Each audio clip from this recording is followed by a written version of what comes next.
Donc bonsoir, merci, merci à vous d'être venus aussi nombreux, c'est touchant. Il faut que je parle plus fort. Avant de commencer à vous présenter le thème de ce travail, je souhaitais d'abord me présenter moi. Donc, je m'appelle Mathieu Salvaggio, je suis un ancien étudiant de Bellecour, j'ai passé mon BTS ici il y a 2 ans déjà, je crois. Donc un BTS en communication visuelle option print qui a été réformé depuis, je crois que vous avez d'autres choses à faire maintenant. Mais voilà, j'ai passé 3 ans de ma scolarité, mes 3 premières années d'études dans l'art à Bellecour, et du coup j'ai gardé une attache assez sentimentale auprès de cette école parce que c'est ici que j'ai découvert ce que c'était l'art, ce que c'était le graphisme, et que j'ai commencé à m'intéresser à ces diverses pratiques. Depuis, j'ai intégré l'ESA de Valence, où je suis en design graphique là-bas, et à côté de ça, j'ai monté un studio de design graphique qui s'appelle Prost avec Nicolas Guy, qui nous a fait le plaisir d'être ici ce soir. Et dans lequel nous investissons différents supports inhérents au design graphique. Donc je souhaitais vous présenter brièvement, avant de commencer, les divers travaux sur lesquels nous travaillons. Donc comme vous pouvez le voir, nous avons une forte influence sur le print, qui est notre première formation et notre première attache. Donc tout ce qui concerne l'affiche, l'édition, les expérimentations visuelles avec la sérigraphie et la plasticité qu'on peut retrouver dans divers projets. Et bien entendu, comme Nicolas a suivi une formation aux Beaux-Arts de Lyon, une influence sur le caractère typographique et sa création. Voilà. Donc, pour rentrer dans le vif du sujet, de la forme à la fonction, quel regard sur le design graphique en tant qu'étudiant. Donc, pour retracer un peu l'histoire de ce projet, l'année dernière, pour être plus précis en juin, quand j'étais en stage à Colbol, je lisais différents ouvrages qui traitaient de la théorie du design et en particulier du design graphique. Le premier livre vraiment axé sur le design que j'ai découvert, c'était le livre de Norman Potter, qui est aux éditions B42 aujourd'hui, qui se nomme Qu'est-ce qu'un designer. Et après avoir fini cet ouvrage qui date quand même un peu, il date de 1968, si je ne m'abuse, il y a quelque chose qui m'a interpellé, c'est que dans les différents livres que j'avais pu entreprendre, il y avait un réel travail de l'écrivain ou du praticien sur les notions de design, mais très peu de travail vis-à-vis du design graphique et très peu d'intéressement en fait à cette fonction, si ce n'est les quelques exemples qu'on a aujourd'hui avec des blogs comme Tombolo, Ligature, ou des blogs d'intéressement visuel comme Carré Blanc, etc. Il y a peu finalement de réflexion de fond vis-à-vis de notre pratique, et je me suis dit que du coup ça serait peut-être intéressant de se questionner sur les problématiques qui sont inhérentes au design graphique avec mon regard d'étudiant. Donc à l'époque, cette démarche, elle était très personnelle, très intimiste, et au fur et à mesure que cette réflexion prenait corps, je me suis rendu compte que l'intérêt qu'il y avait derrière cette pratique, ce n'était pas simplement de faire des choses pour que je réfléchisse tout seul dans mon coin, mais que je m'intéresse aussi à une forme de partage. Donc ici, sans prétention, je vais vous présenter différentes problématiques que j'ai encourues, sans rentrer forcément dans un vif du sujet très profond et sans vouloir répondre ou résoudre ces problématiques, mais simplement les présenter, les introduire, et afin de peut-être vous y intéresser, et comme le dirait John Berger, que vous continuez ce travail de votre côté, ou que vous me rejoigniez pour que nous puissions ensemble faire des choses. Très bien, donc avant de commencer, un des piliers de ce travail, c'était de s'intéresser au terme design et ce à quoi ce terme renvoie. Donc en fait, on va voir des images un peu plus tard, beaucoup de texte au début, désolé de vous embêter avec ça, mais c'est important.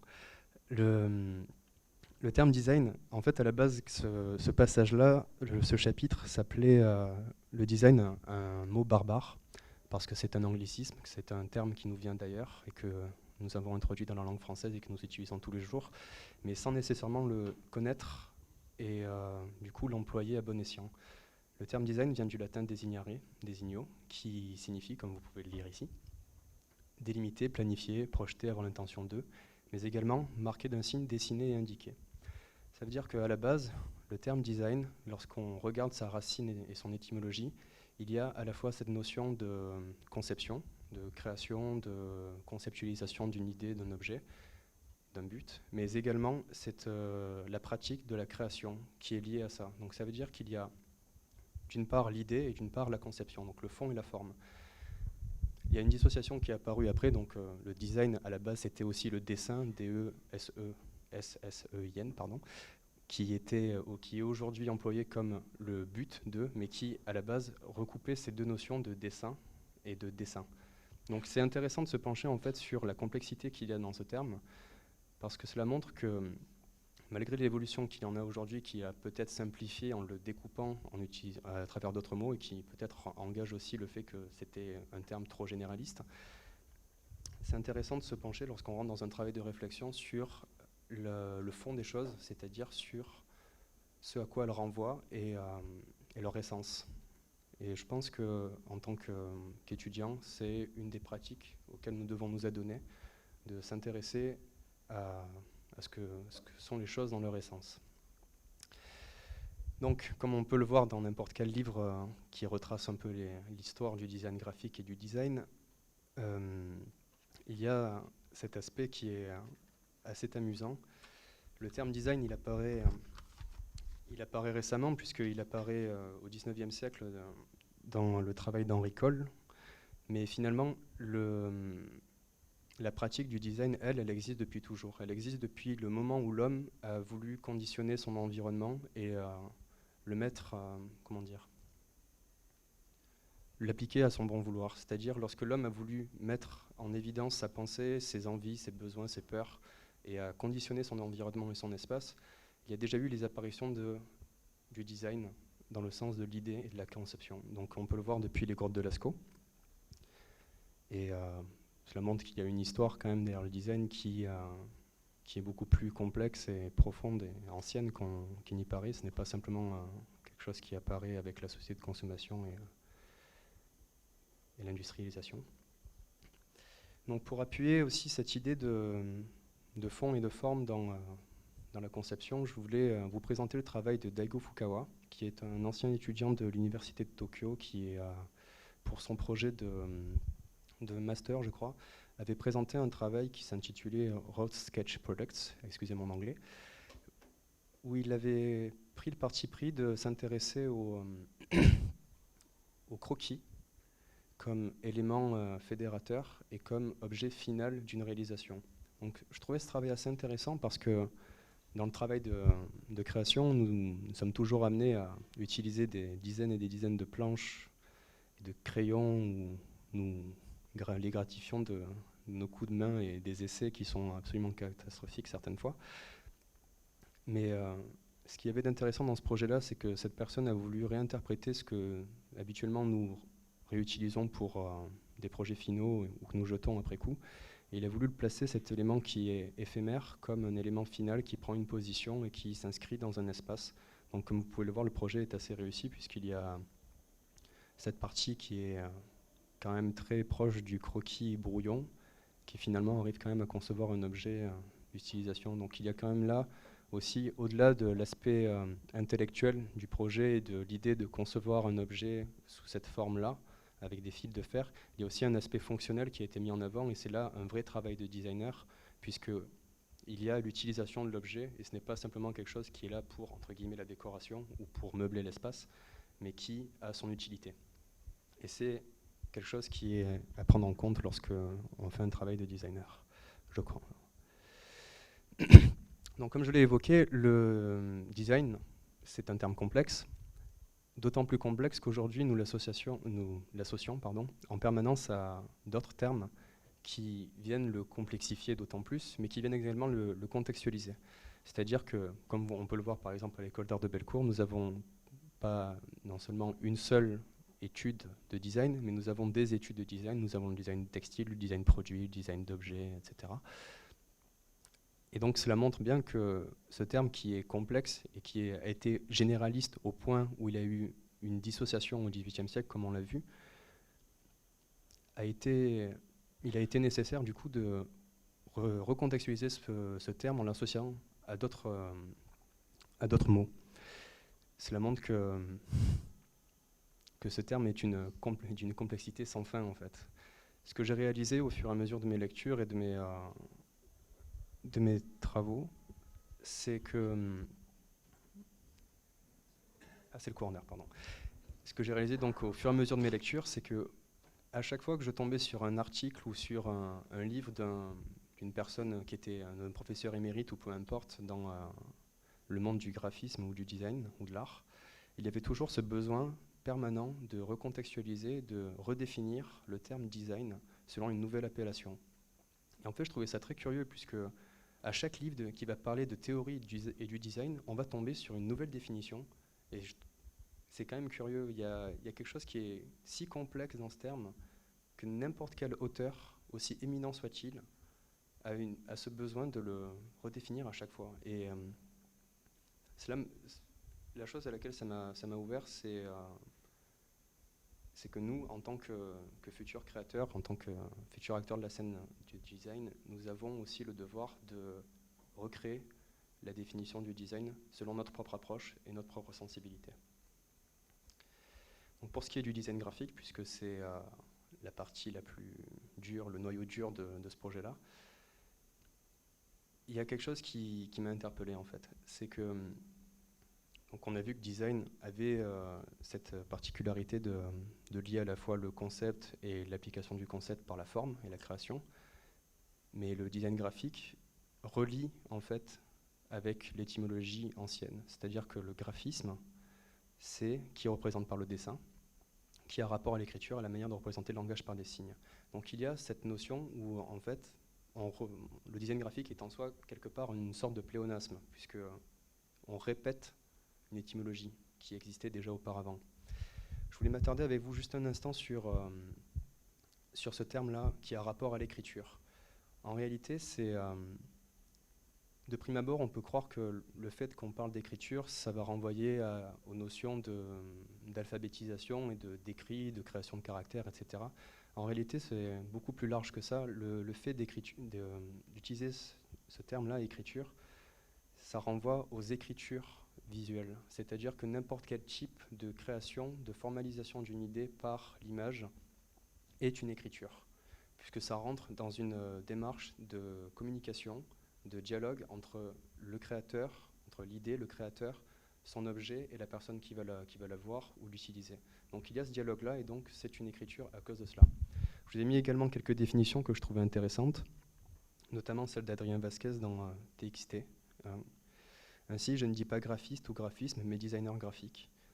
Et je la trouve très belle cette définition parce qu'il y a la dimension, enfin, je pense que ce qu'Adrien Vasquez a compris, c'est qu'il y a une dimension dans le graphisme, dans le graphiste, qui est de celle de l'application et de l'exécutant, de la personne qui va formaliser.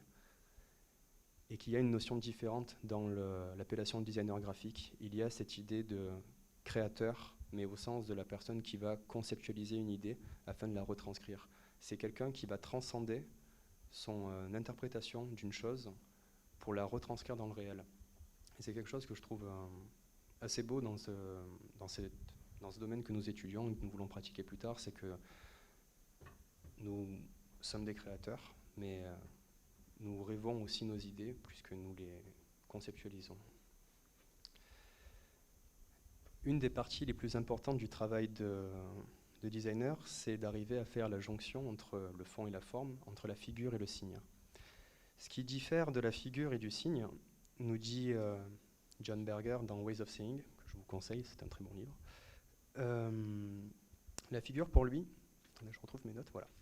C'est donc l'interprétation que j'ai faite de son texte. Pour lui, le figuratif, donc ce qui relève du formel et de la retranscription, c'est quelque chose qui se réfère à l'interprétation de la forme qui renvoie ou fait écho aux repères et à la culture du spectateur.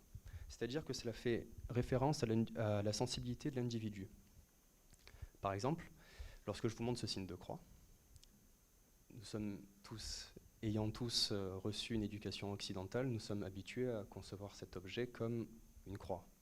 que cela renvoie, que cela fasse écho à des connexions religieuses ou autres, peu importe, nous voyons une croix.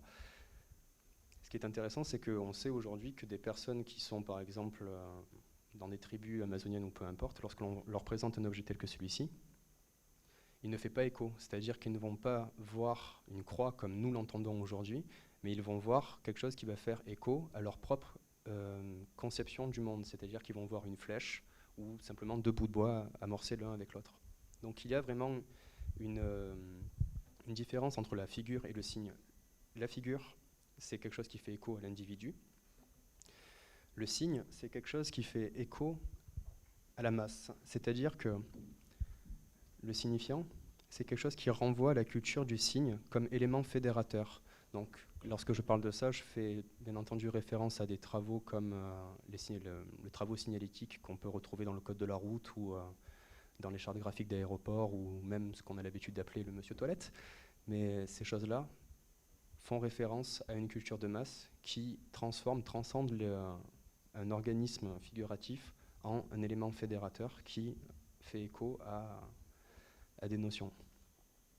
Donc ici, je voulais vous présenter quelque chose que je trouvais assez amusant. C'est la lettre bête de l'alphabet hébreu, qui est à la fois un signe utilisable dans un alphabet, dans un mot, mais qui est également un mot qui veut dire maison. C'est quelque chose qui est assez incroyable dans l'alphabet hébreu ou même dans les kanji asiatiques qu'on peut voir. Il y a cette dimension de l'être en tant qu'objet unique qui va s'amonceler avec d'autres objets afin de créer une phrase, un mot, un texte, peu importe. Mais il y a aussi cette dimension d'unicité qui forme un ensemble. Et c'est quelque chose que je trouve assez amusant et qu'on ne retrouve pas dans la langue française aujourd'hui, mais qui pourtant a existé, comme on peut le voir là. Ici, vous avez une planche de l'évolution de la lettre A depuis le 4e millénaire avant Jésus-Christ, avec les tracés proto-historiques, comme on les appelle, jusqu'aux lettres latines qui datent du 8e siècle avant Jésus-Christ. Ce qui est amusant, c'est que cette lettre A, en fait, que nous utilisons aujourd'hui, elle vient que je ne dise pas de bêtises, elle vient d'une représentation du hiéroglyphe qui représentait une tête de buffle, en fait, et donc l'évolution, la synthétisation de cette illustration a donné une abstraction de la forme jusqu'à devenir quelque chose de complètement abstrait, puisque lorsque l'on regarde notre alphabet, le A, le B, etc., cela peut faire écho à des signes du passé, comme on peut le voir parmi les évolutions qu'il y a là, mais malgré tout, ce sont des formes qui sont complètement abstraites. Cela veut dire qu'on a réussi à conditionner un signe qui ne fait écho absolument à rien. C'est-à-dire que, par exemple, le fait de voir une tête de buffle, à l'époque du proto-historique, on comprenait qu'on faisait référence à un buffle, et donc il y avait une association avec ce terme-là. Aujourd'hui, de voir un A, cela fait écho à un A, à un alphabet, certes, mais il n'y a aucune retranscription dans le réel. Ce sont des choses, des conventions, en fait, qui sont complètement abstraites. Et c'est en ça que le signe est quelque chose d'assez incroyable, puisque nous arrivons à conditionner les éléments autour de nous pour établir des conventions et traduire une pensée. Et c'est une dimension qui est dingue, excusez-moi le terme. Je voulais vous lire une citation de Saint-Augustin. C'est ainsi que lorsqu'on écrit un mot, on fait parvenir aux yeux un signe par lequel le mot, qui relève de l'ouïe, parvient à l'esprit. Cette phrase, elle est assez amusante, même si je ne vais pas m'attarder sur la dimension orale, oui, qu'il y a derrière, mais il y a quand même un aspect qui est lié au dialogue. Ici, je voulais vous présenter le travail que des étudiants de Bellecour ont effectué l'an dernier, je crois. Donc c'était pour le concours international du design de l'unité du Jura. Alors, pour vous parler brièvement de ce logo que je trouve assez intéressant, non, je vais vous parler du projet plutôt, ça sera peut-être plus simple. Le projet en lui-même, c'était le brief qu'ils avaient monté, c'était de créer des lunettes qui allaient être fonctionnelles pour une personne âgée de 100 ans. Donc dans l'idée d'une personne qui est centenaire, c'est au-delà du 3e âge. La personne a du mal à se mouvoir, elle a du mal à regarder, donc il fallait concevoir un objet qui allait lui permettre de se mouvoir ou du moins l'aider à voir ce qu'il y avait autour d'elle pour se déplacer. Donc le logo de base, c'est quelque chose, comme vous pouvez le constater, qui reprend les repères hauteur-normés, pas hauteur de X, pardon, latitude, longitude et la profondeur, donc le 3D avec le Z. Ce qui a été intéressant dans ce projet, c'est qu'ils ont dû créer une nouvelle forme de convention, une nouvelle forme de charte graphique, on va dire, pour conditionner l'environnement visuel de l'individu afin qu'il repère les différents éléments. Donc, par exemple, les angles sont considérés comme ceci, relation thermique, etc. Donc, c'est une nouvelle réécriture d'un code de la route, en fait, si vous préférez. Et c'est ce type d'écriture qui retranscrit le mieux ce qu'est un signe aujourd'hui dans notre univers. Il y avait un aspect de travail de design qui était assez intéressant aussi dans ce travail-là, c'était celui du coup du fond vers la forme. L'idée de ce projet, c'était de concevoir un objet simple, et donc qui ne fait pas dans le baroque, qui ne fait pas dans la fioriture, donc c'était quelque chose qui, tous les éléments qui ont été conçus dans cet objet avaient pour but de subvenir à une utilité précise. Il y avait une attache en caoutchouc qui était faite pour qu'elle puisse tenir, s'attacher facilement, il y avait une idée de douceur aussi qui n'accroche pas, bref, il y avait des choses qui étaient faites pour le pratique, et donc pas de forme pour le plaisir de la forme. C'est Philippe Appeloy qui a dit récemment qu'il regrettait aujourd'hui qu'en France, on voit énormément de projets qui sont beaux sur le plan esthétique, mais qui ne reflètent aucune fonctionnalité, aucun intérêt intellectuel et aucune démarche engagée. Et c'est quelque chose qu'il faut garder à l'esprit en tant qu'étudiant et en tant que futur créateur, je le répète. Nous devons entrevoir nos projets comme des créations intellectuelles. Ce ne sont pas simplement des formes. Nous ne créons pas juste des visuels. Nous ne sommes pas, des décorateurs d'intérieur. On ne fait pas de la déco et des tableaux Ikea. On est là pour faire quelque chose qui a un but, une utilité fonctionnelle et qui s'ancre dans une vraie démarche. Ici, vous pouvez voir l'application de la charte graphique précédente. Donc, comme vous pouvez le voir, il y a quelque chose d'assez fonctionnel dans les utilisations des vecteurs afin de représenter l'espace. Pour conclure sur ce passage-là, je voulais ouvrir sur une illustration de Ludwig Wittgenstein, qui était un éminent philosophe et qui a fait tout un travail de réflexion sur les notions de perception que nous avons dans notre univers. Donc cette illustration est très célèbre, je pense que la plupart vous l'avez déjà vue, c'est celle du lièvre-canard, où il est amusant de constater qu'on peut voir un canard ou un lièvre au début, puis l'inverse, et selon comment on se positionne, on voit une chose ou l'autre. Bref, tout cela pour dire que le travail de Wittgenstein en fait, est s'orienter sur une chose qui était simple à entrevoir, mais qui est complexe en réalité quand on s'y attarde. Les choses ne sont pas ce qu'elles paraissent. Tout ce qu'il y a autour de nous peut paraître simple, et c'est en ça aussi que c'est un vrai problème d'expliquer qu'est-ce que l'art à une personne qui n'est pas du milieu ou qui n'a pas d'intérêt, ou pourquoi ce caractère typographique fonctionnera avec cette démarche-là et pas une autre. C'est le fait d'arriver à appréhender que ce que nous voyons, ce n'est pas la réalité en soi. C'est-à-dire que la perception que nous avons d'un objet ne fait pas que cet objet est réel. Ce que je vois là, ce n'est pas la même chose qu'une autre personne voit. Et donc, par incidence, cela remet en question des notions de réalité et de vérité dans ce que l'on fait. C'est une problématique que je trouve intéressante à aborder, qui demande beaucoup de travail. Il y avait un aspect au fur et à mesure que je réfléchissais et que j'écrivais dans ce texte, il y avait un aspect qui m'a assez interloqué et qui me chagrine un peu. C'est celui-ci. Lorsqu'on parle de design graphique, on a très souvent en tête les travaux de Grappus ou de personnes qui sortent de l'atelier graphique, etc. Et on nous rabâche à longueur de journée que le designer graphique, Vincent Perrottet l'a dit dans un article, dans une interview qui date de quelques années déjà, pour lui c'était quelqu'un qui avait une démarche sociale, mais une démarche engagée dans le politique, qui revendique une forme de dénonciation politique. En réalité, je crois que la phrase de Pierre Bernard, elle est plus complexe que le simple fait de dire que c'est quelqu'un qui est engagé dans le politique.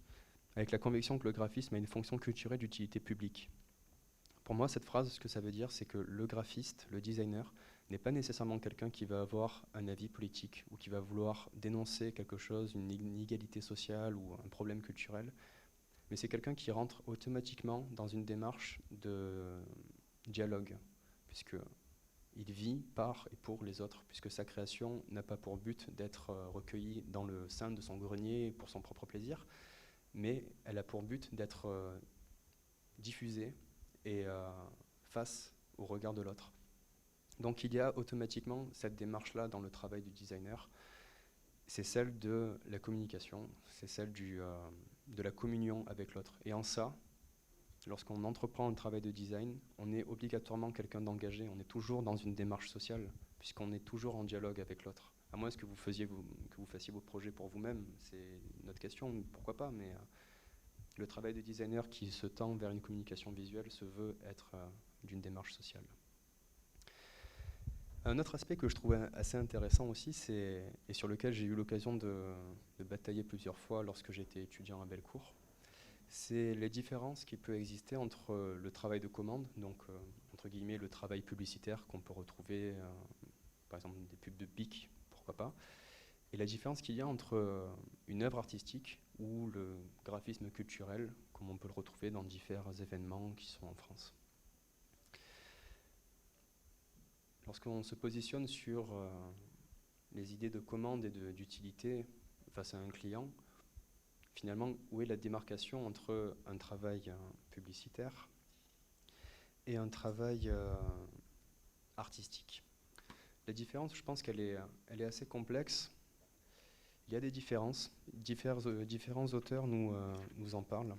John Berger notamment, qui estime pour lui que la publicité, c'est quelque chose c'est un enfant du marketing, c'est quelque chose qui est issu du capitalisme et qui a pour but d'induire des fausses notions de besoin afin de tendre à la consommation. Pourquoi pas? Mais lorsque par exemple on s'attarde sur le travail de Caravage, c'est peut-être pas le meilleur exemple parce que c'est encore un artiste qui prend énormément de liberté dans son travail. Mais pour aller sur le fond, lorsqu'on s'attarde sur le travail de Caravage, donc, par exemple la flagellation du Christ, c'est un travail qui avait été commandé par une chapelle italienne et donc le prêtre qui avait commandé ce travail-là souhaitait avoir une représentation de la flagellation du Christ. On rappelle qu'on est dans une époque sombre où l'illettrisme est courant et où on a besoin d'images bibliques afin de faire transparaître l'idée de la religion dans le kidam moyen. Mais il y a cette idée de vente d'une idée il y a cette idée de vente d'une idée dans ce travail, dans la commande. C'est déjà une commande, donc en soi, quelle est la différence? Ça reste de la consommation, peut-être pas de la consommation de produits, où on ne va pas pousser la personne à consommer au-delà de ses besoins et d'acheter des choses inutiles afin de mettre en avant une société telle que la nôtre, mais il y a quand même cet aspect de vente, qu'elle soit conceptuelle ou formelle. Donc pour moi, j'ai du mal à concevoir les différences, si ce n'est esthétiques, entre ce travail-là et celui-ci. La campagne Leader Price de 98, qui mettait en avant Zinedine Zidane, qui était donc pour l'époque le grand champion de la France, qui fédérait le slogan politique Black Blanc Beurre, et qui à la fois représentait la victoire écrasante de la France sur le Brésil. Donc il y a quand même cette idée de vente d'une idée derrière cette communication. Gagner avec Zidane, voilà, si vous achetez chez Leader Price, vous allez être des gagnants puisque vous travaillez avec Zidane.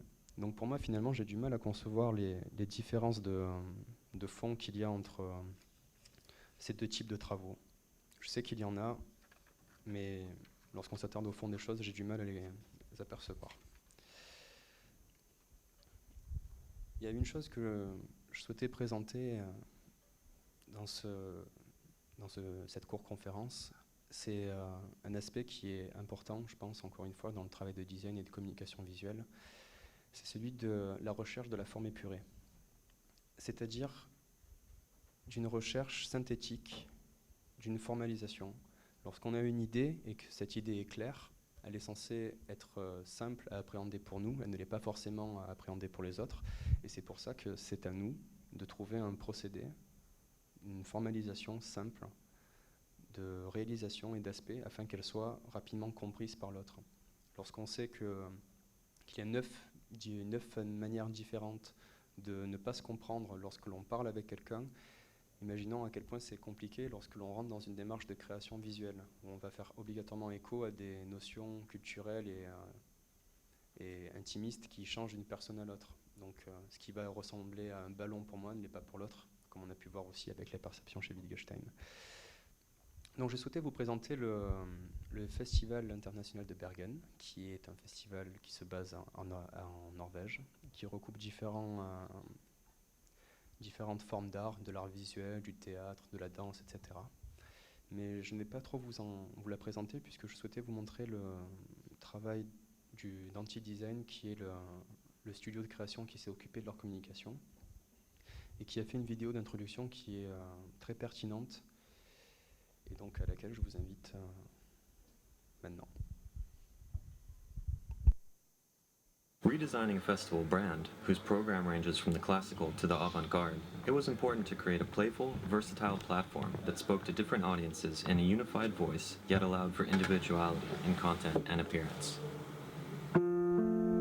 Looking to bridge musical and visual language, we started with what they both had in common, being constructed from a single fundamental element, a note and a pixel. Using the singular element to build the iconic F logo, in the same way a chord is constructed of various notes, we were able to establish a mathematical system, a system that allows the logo to grow, subdivide, and rhythmically repeat like musical units creating a beat or tempo.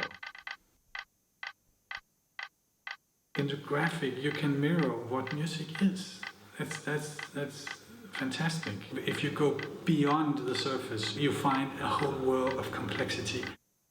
I was very happy when we finally found the F, so to speak, because it is sometimes the most simple solution is the best. You really need to make a shock to make this old festival alive.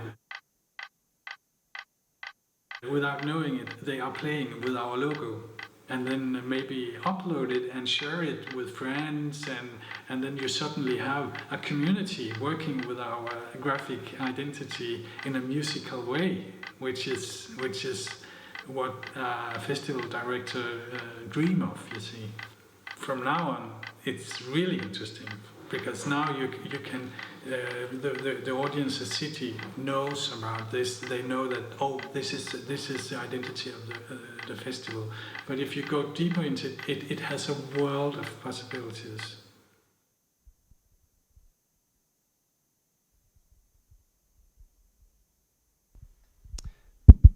Voilà, donc une brève vidéo qui fait une petite pause, ça fait pas de mal.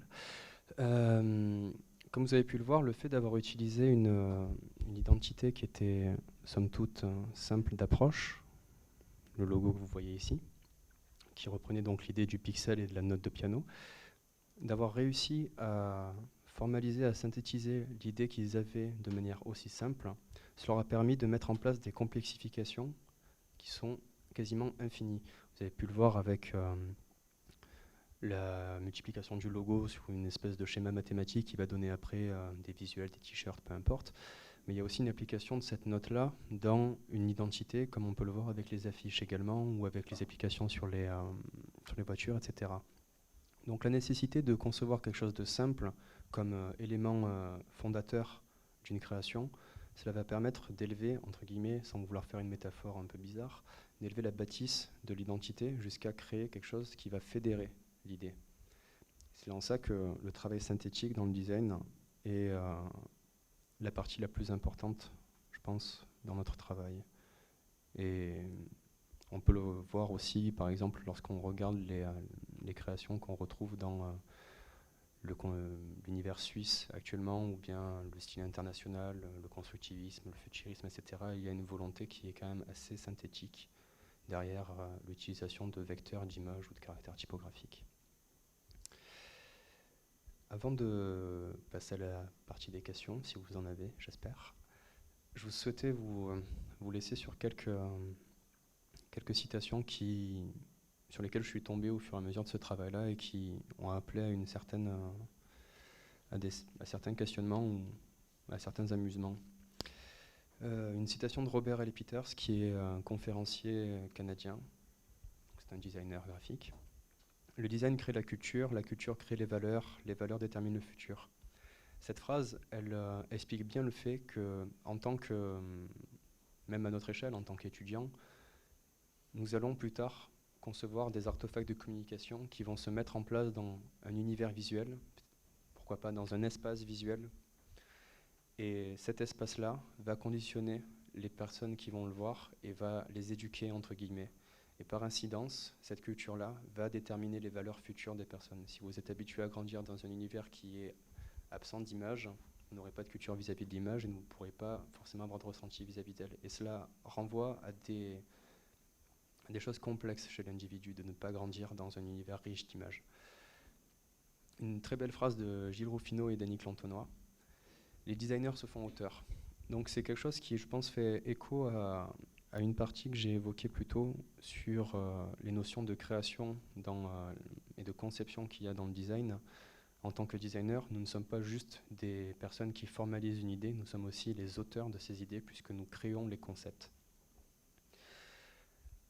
Alors cette phrase, elle est un peu à controverse, je ne suis pas entièrement d'accord avec ça. L'image peut remplacer une description. Va dans le même adage de Napoléon, je crois, qui disait qu'une image peut valoir plus de 1000 mots. C'est à débattre, pourquoi pas. Il n'y a point d'image, il n'y a que des objets imaginaires. Donc ça, par contre, ça fait un peu plus écho avec ce que Wittgenstein disait, c'est une phrase d'Alain dans Les éléments de philosophie. Cela renvoie donc aux notions de perception et de réalité qu'on a vis-à-vis d'un objet. Une phrase de Francesco Franchi, qui est un designer italien qui est conférencier également et qui donne énormément de conférences vis-à-vis des pratiques du fond, de la forme et qui s'intéresse énormément à l'aspect de transmission qu'il y a dans le savoir. Ces vidéos sont disponibles sur son site internet d'ailleurs, si ça vous intéresse. La forme et le contenu doivent fonctionner ensemble afin de transmettre un concept qui est à la fois appréciable, utile et informatif. Cette phrase, c'est la phrase complexe de le fond et la forme. C'est aussi simple que ça. Lorsque vous créez quelque chose qui allie à la fois le fond et la forme, vous avez un objet parfait. Il n'y a pas à chercher plus loin, il n'y a pas de complexification à mettre en avant, il n'y a pas de fioriture à avoir. Lorsque vous êtes sur une création qui retranscrit votre fond, vous avez touché Dieu. Une phrase de Norman Potter, qui est donc la personne qui m'a laissé entrevoir les possibilités de problématiques et de réflexions qu'il y avait dans le design et qui est l'auteur référent par excellence pour moi. Chaque être humain est un designer. Cela renvoie à l'idée que avant l'apparition du terme du design et des métiers inhérents à ces pratiques, comme on a aujourd'hui, les hommes étaient déjà des designers en soi puisqu'ils conditionnaient leur environnement. On a pu le voir avec Lascaux par exemple. Et cette phrase, elle est pour vous, en fait, puisque le but de ce travail-là, ce n'était pas simplement de présenter les diverses recherches que j'ai faites, mais de vous inviter, vous aussi, à participer dans votre coin, ou si cela vous intéresse, avec moi, avec qui vous voulez, de continuer ce travail-là, d'une manière ou d'une autre. Donc, de continuer le travail de réflexion et de création. Voilà. J'espère que vous passerez une bonne année 2014.